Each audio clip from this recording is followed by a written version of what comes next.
Hello and welcome. Today I'm going to talk to you about what I believe the secret to living a long and healthy life. And this secret came about from a recent study. Well, not really, it was a study done back in the 60s, but I heard about it not so long ago about a community in the town of Roseto in Pennsylvania, USA. Now, this community, consisted of about 1,700 people, and it was in the 1960s that it came to the attention of scientists.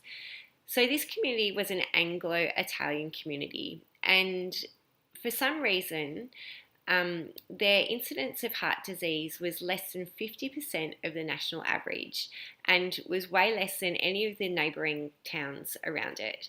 They drank the same water, they had the same culture, the same ideals, and it became a bit of a curiosity around why this town had such a low rate of heart disease. So scientists then embarked on this town and began to study it. And what was fascinating was that there was nothing out of the ordinary. And if anything, the people of this town tended to drink quite a lot. They all smoked. And unlike, the Mediterranean diet of olive oil and fine food, they had lots of fried food and all these things that would probably be reasons to lead to heart disease. But for some reason, the rate of heart disease was very low. And upon further study of this town, what they began to realise was that this town had a very close community. The men, when they came home from work, they would all gather outside and play cards and drink and smoke. And the women too gathered in the kitchen and helped out with the parenting, helped out with feeding each other and with cooking.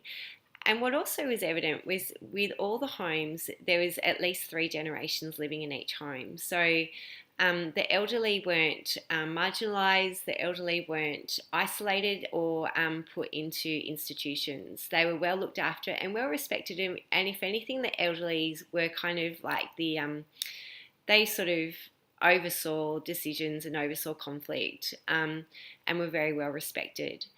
And what they realised from this study was the importance of community, and the importance of having, particularly the stresses of life, being able to have people around you to be able to talk about it and just having that sense of support around you. There was never anyone, there was never isolation or never a sense that you were alone.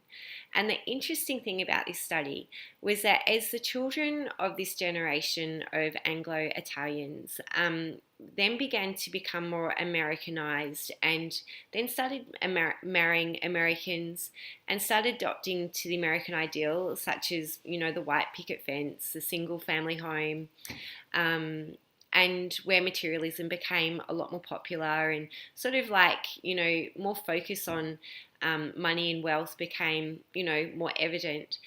The interesting thing is that the rate of heart disease began to increase. And in 1971, Rosetta recorded its first death from heart attack from someone under the age of 45. Now, I became fascinated by this study and when I first heard of it, and it just made me reflect on my current life and probably the lack of community in that sense that exists in our culture today.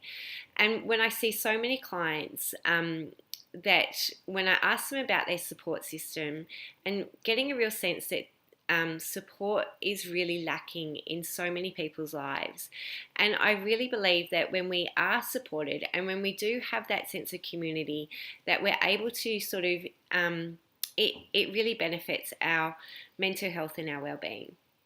I was just reflecting on my mum the other day as well, and my mum is very active in her social life. She plays golf 4 times a week. She's actually the president of the golf club where she lives, and she's so actively involved in this community. And she's in her reaching her mid-70s, and she's so healthy, and people often comment of how young she looks. And I was just reflecting just the other day that I really believe that her involvement with the golfing community, and the social aspect it gives to her really invigorates her and keeps her young.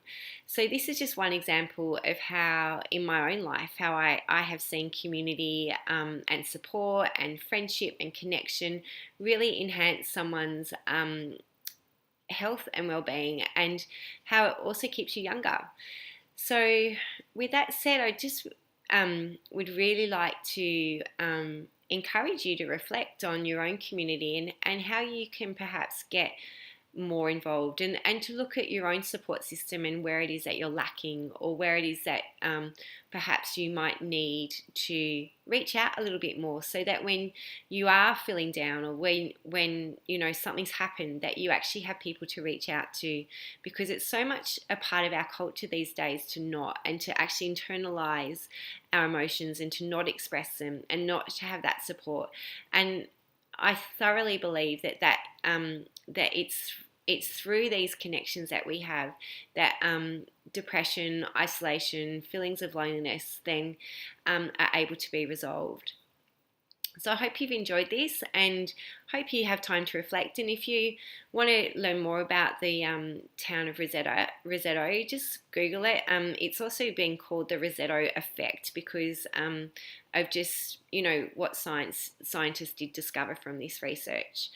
So thank you for listening, and I look forward to shooting another video soon. Thank you.